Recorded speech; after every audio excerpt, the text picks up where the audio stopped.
Ganda ng architecture niya.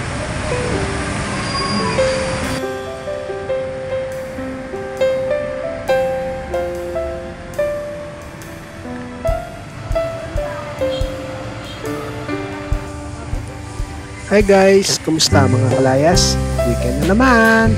Andito tayo ngayon sa 13 Martires, Cavite at binisita ang isa sa dinarayong simbahan, ang St. Jude Taddeus Parish Church, Pasyon ng San Agustin at Diocese ng Imus, Cavite. Ito ay na-establish noong taong 1956.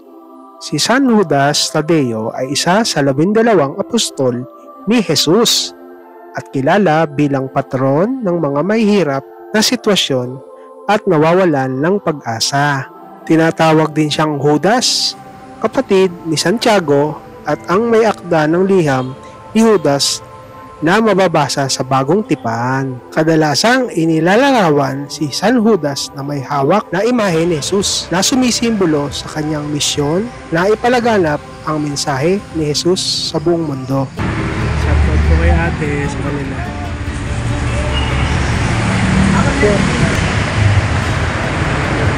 Ito yung parking space nila. Ito yung entrance, saka yung exit. So, wala naman tayo. So, nakabili tayo kay ate ng 10 piso ang isa. So, 5 yung binili natin. Yan. The highway. Ito guys! Papalabas na tayo! Papalabas na tayo ng simbahan ng St. Jude. At, ayun nga, bago magbagyo bukas ay siyempre siya nga pala ang video ito kuha bago maglandfall ang Super Typhoon Uwan. At ganun pa man, malungkot isipin na madaming nasalanta sa malawak na lugar sa Luzon at Visayas. Salamat at kahit papaano ligtas ang bawat isa sa amin. Sana po sa mga naapektuhan ng bagyong Uwan ay makarecover agad kayo. Gabayan at pagpalain ng Panginoong Hesus. Permanent type pa ba ito? Yan. So one way yan kung titinan nyo. One way. Yan yung entrance no? Ito pa. St. Jude. Doon yung SM 13 Martires. SM 13 Martires. Pag dinire-diretso mo yan. Yan. Okay. One way dito para mas maluwang, walang traffic. Yun na guys. Salamat sa inyo panonood.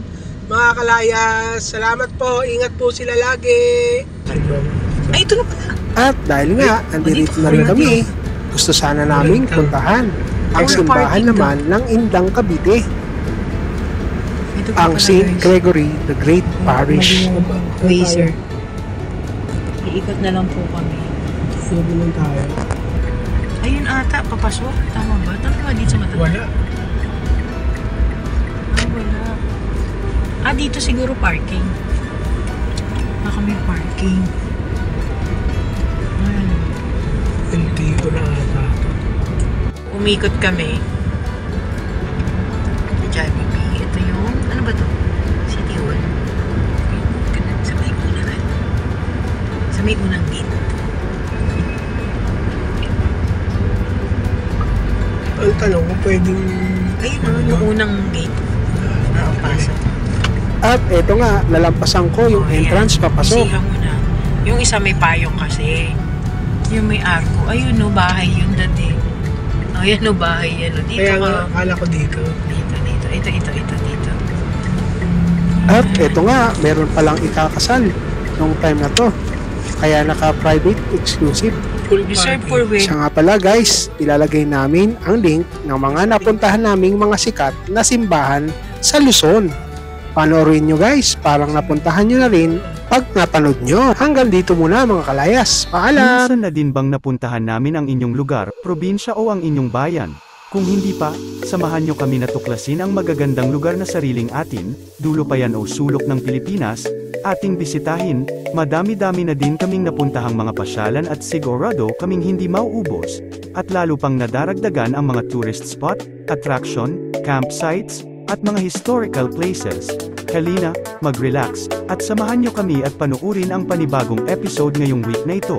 Kami nga pala ang Team Layasero, ang mahilig maglayas at mag-adventure.